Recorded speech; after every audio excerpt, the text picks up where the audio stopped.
Hey,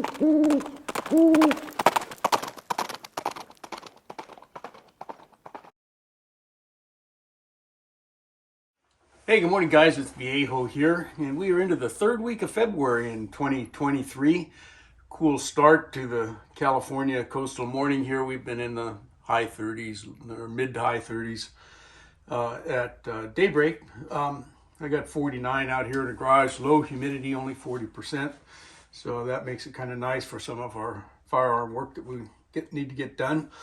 And I got something new here to show you today.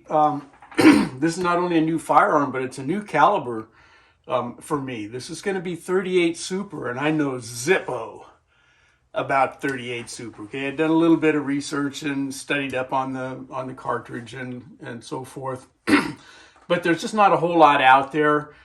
Here in California, as far as new firearms go, there are really only two choices. Rock Island Armory makes a 1911 and 38 Super, and it's kind of like two different ones you could get from them, but they're both the same firearm, just different finishes. They make a nickel and a parkerized finish. And this one right here, which is the Kimber Pro Carry HD2, which is also made in 45 ACP. And that's it for new firearms. There is on the California roster listed a Springfield 1911, but I'm not convinced that Springfield is even making that one anymore. So it's tough to find new firearms. If I can find another model used someplace, that's legit to do as far as private party transfer. We can do that. But just for new firearms, there's really three: the two Rock Island Armories and this Kimber, and that's it. So the pickings are pretty slim. So guess how much opportunity there is to pick up range brass and that kind of stuff. There just isn't much of that going on either, because not that many people are shooting 38 Super in my neck of the woods. So I was interested in the cartridge, interested in kind of getting started, and I had accumulated plenty of dies, and I've got a new mold for 38 Super. We'll get into that at another time. But let's get into this. I'll do just a quick overview here. This came into my house yesterday, and so I haven't done anything with it. But we'll open it up, and you guys know. Okay, here we go. So in the package, obviously the firearm. Okay, we'll take this out of here and get it cleared.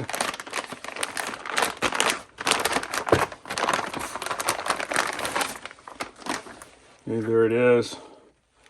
Comes with one magazine. Okay, we're now clear. Okay, nothing in any of the holes. That was the first thing I did, is I also brought home a Wilson Combat magazine for it, since it only came with one. And let's take a look then at what else is in here. We got the manual, which is their Kimber's generic 1911 manual. Okay, and we got a package of, I don't know, a sticker or something. That's a decal. NRA blurb. Advertisement for more Kimber gear. It's like a something that says sample. What's this? CLP sample. And more fiber optics. And you just got a new gun, get a better pair of boots. Okay, it's the Kimber's boot campaign. Okay, so you can see that. Also in the box is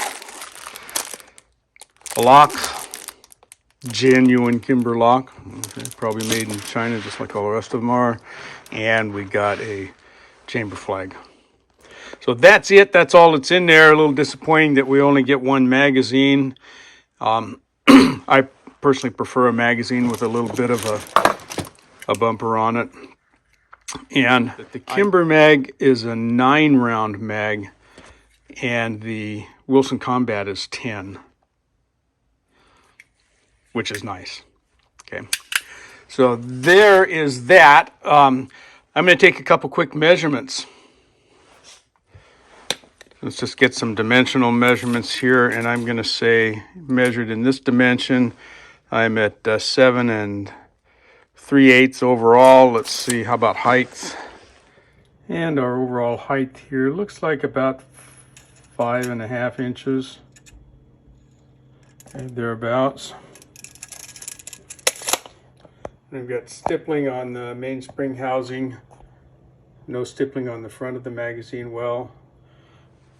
And this is a standard size 1911, guys. It's just got a 4-inch barrel instead of 5. Okay, let's see what it weighs. Okay, with the stock magazine in, no ammo, we are showing about 2 pounds, 5 ounces or so. All right. Okay, here we go with trigger pull. I hope you can see that.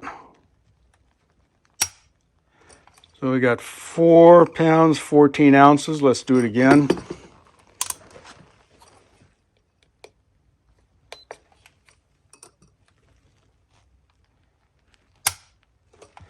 £5 4, so go one more time and get us an average.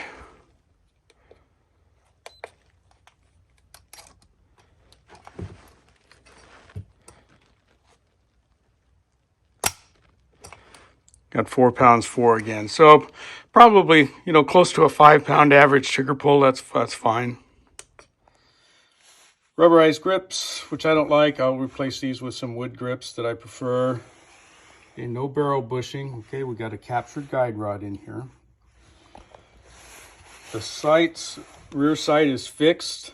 Okay, you can remove, replace, and fiber optic front sight.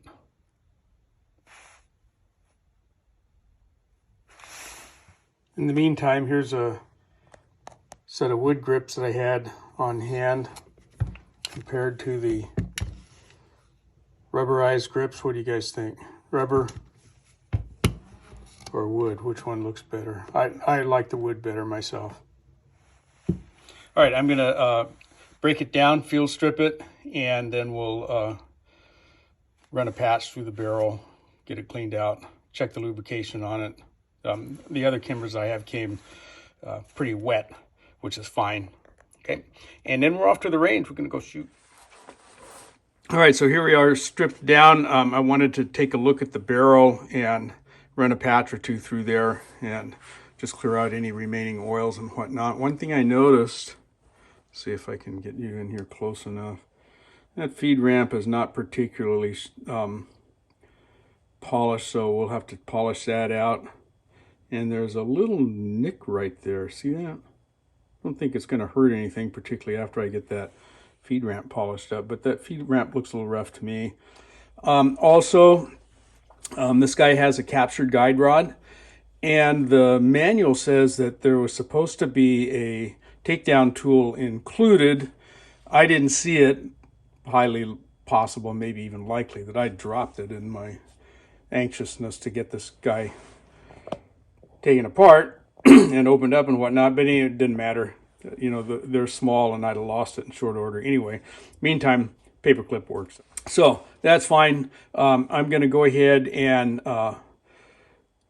put this guy back together. It looks pretty well lubed up. There's plenty of factory lube on there now. There's no point in taking that off.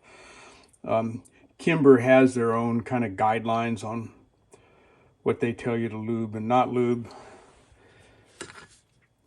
But everything looks to be here other than that one little takedown tool, they call it. Okay, let's get it back together. And I did pick up a couple boxes of factory ammo to run through here as far as break-in goes. So I'm going to go to the range and see how I do with this, see how it feels, see how it shoots. And I'll get back with you at the end of this video and let you know how that went.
All right, so out at 25 feet, there was my first group, pretty cruddy.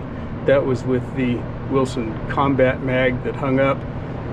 There's the second group with the Kimber Mag, did a little bit better. And then finally over here, the third group got pretty good. I had that one flyer out there, but the rest of those are pretty good with factory ammo.